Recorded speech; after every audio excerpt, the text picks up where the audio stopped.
Video number 99 from MythoReligio series, Book 4. The Lost Paradise of Atlantis, Lemuria, and Part 2.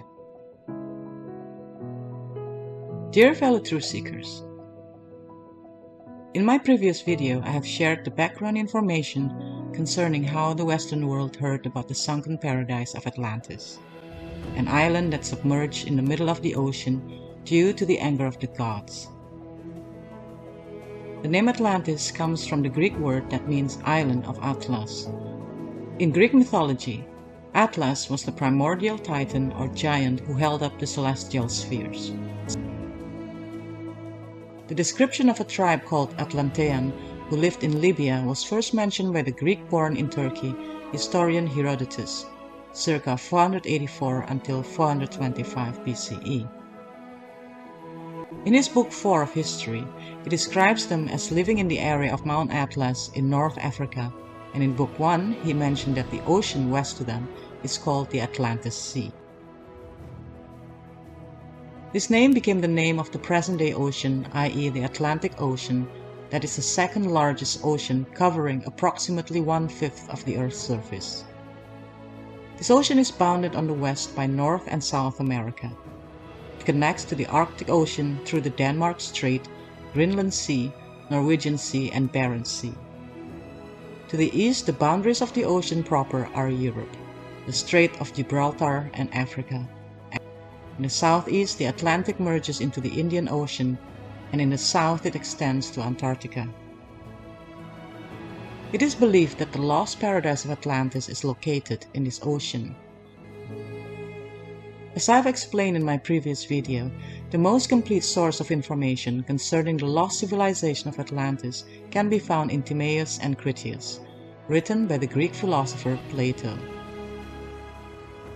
In this video, I will share with you the proposed locations of Atlantis. But before we do that, let's summarize the information that was written by Plato.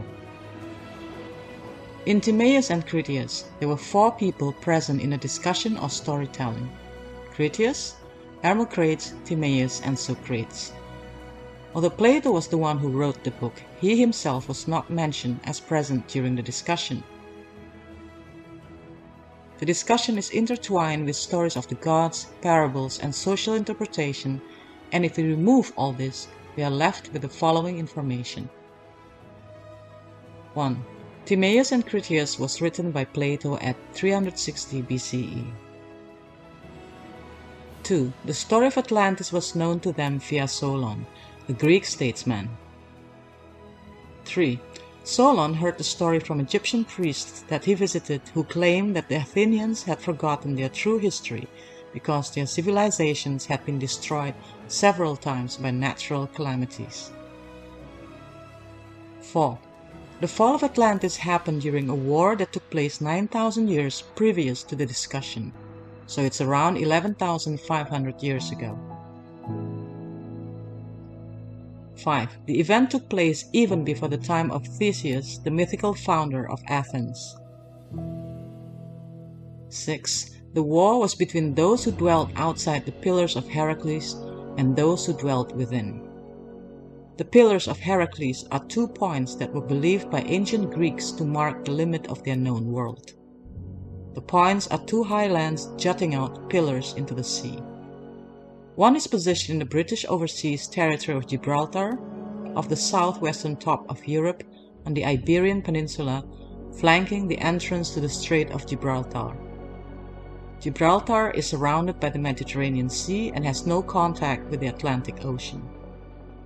The other one is arguably Jebel Musa, meaning the Mount of Moses on the African side of the strait, that is, in Morocco.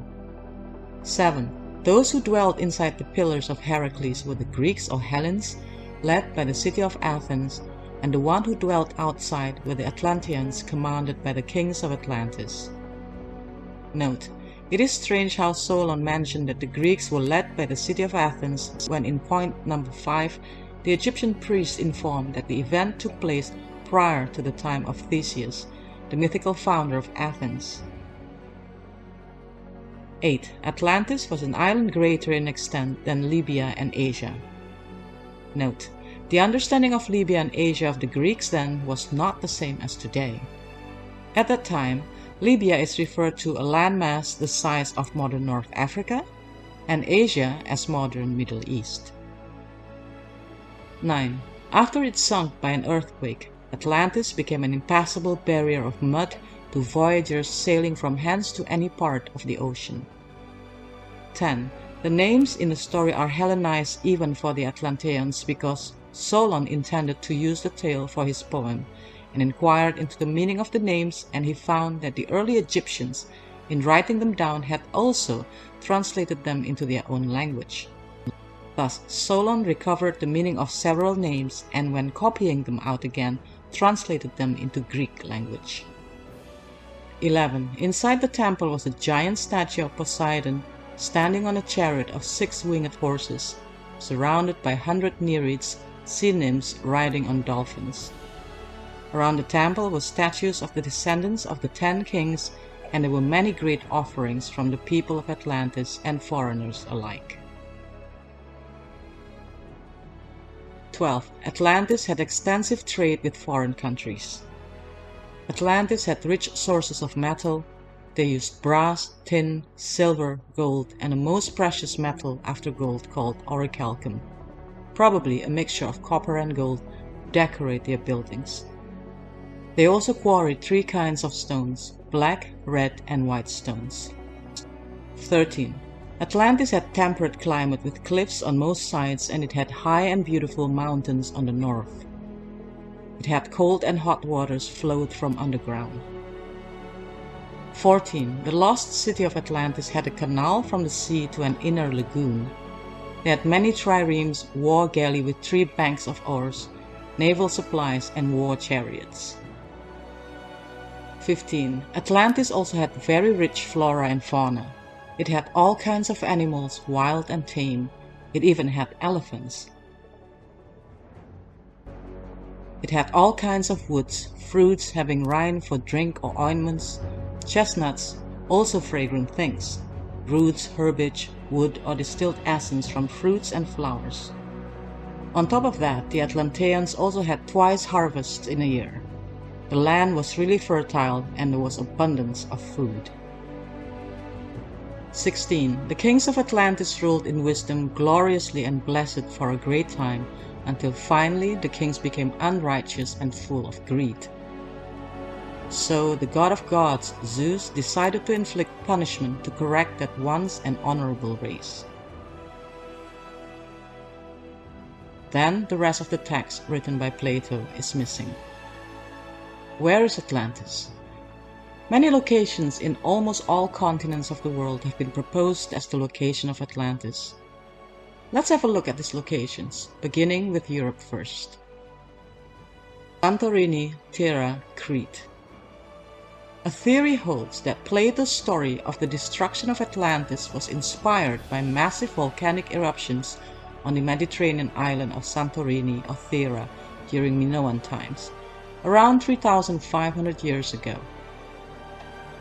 Since Solon got his information from Egypt, the proponents of this theory theorize that the ancient Egyptian symbol for 100 was mistakenly read as 1,000, which reduces the age and size of Atlantis by a factor of 1/10. If this were so, it would change the date implied at the fall of Atlantis from 9,000 years before Solon's visit to just 900 years, giving a revised date of circa 1460 BCE, close to the traditional date of circa 1450 BCE for the Thera eruption.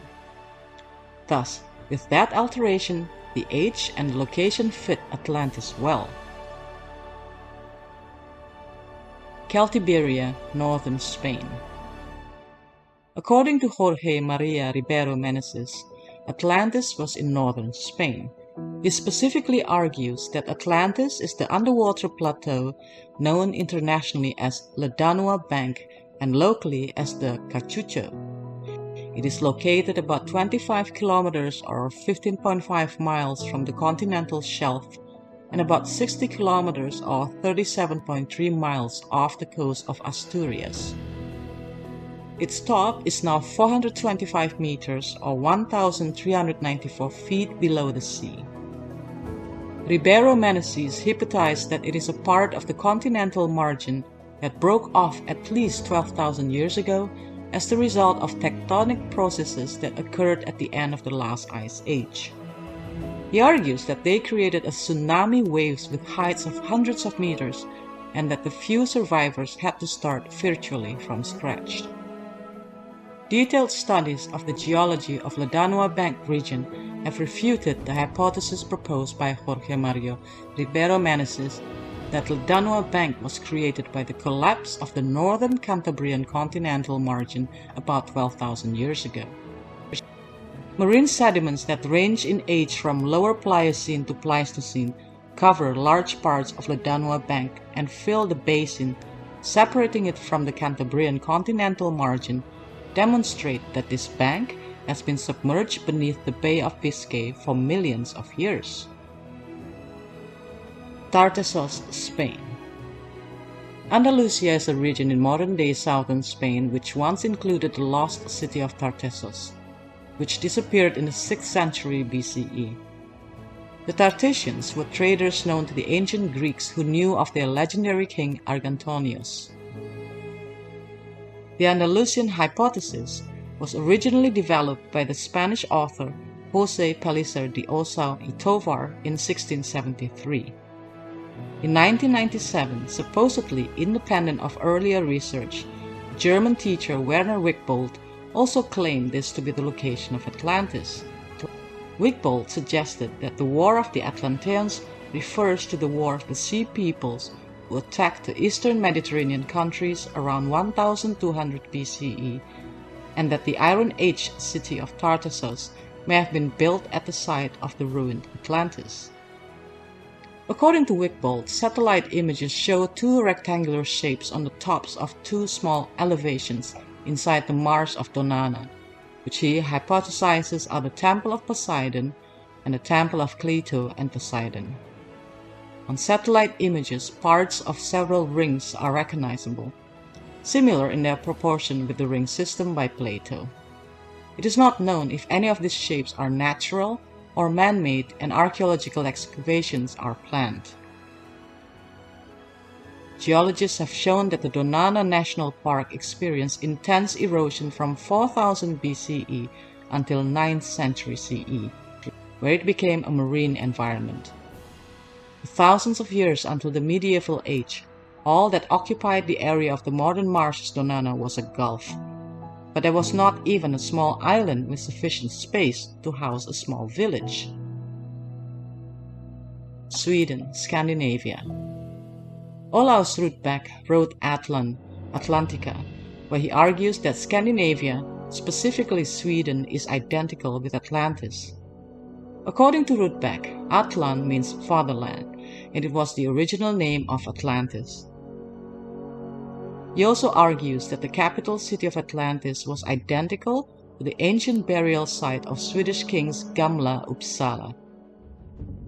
Gamla Uppsala is a village rich in archaeological remains. It was an important religious, economic, and political center beginning at the 3rd century CE onwards. North Sea. The North Sea is known to contain lands that were once above water. The medieval town of Dunwich in East Anglia, for example, crumbled into the sea. The land area known as Doggerland between England and Denmark was inundated by a tsunami around 6200 BCE, caused by a submarine landslide off the coast of Norway known as the Storegga Slide, and prehistoric human remains have been dredged up from the Dogger Bank. Atlantis itself has been identified with the island of Heligoland off the northwest German coast by the author Jürgen Spanuth, who postulates that it was destroyed during the Bronze Age around 1200 BCE, only to partially re-emerge during the Iron Age between 1200 BCE and 600 BCE. Ulf Erlingsson hypothesized that the island that sank referred to Dogger Bank, and the city itself referred to the Silver Pit crater at the base of Dogger Bank. Silver Pit Crater is a 12 kilometers or 12 miles crater-like form buried subsea structure under the North Sea off the coast of the island of Great Britain. Its origin as a meteor impact structure was first proposed and widely reported in 2002. Its age was proposed to lie somewhere in a 29 million year interval between 74 and 45 million years. Dear fellow truth seekers, as you can see, so far none of the proposed locations in Europe really fit the description of Atlantis made by Plato. In my next video, I will continue sharing other locations that have been proposed as the location of Atlantis, and we will see whether any of these locations fit with the description made by Plato or not. I have my own theory whether Atlantis really existed and its connection to the overall prehistory of humanity, but I cannot share it yet. I will do it when it is time to do so, after sharing all the information needed to draw a conclusion. Right now, I'm just sharing all the information that I can gather on this topic. At the meantime, allow me to thank you for watching and hope to see you in my next video.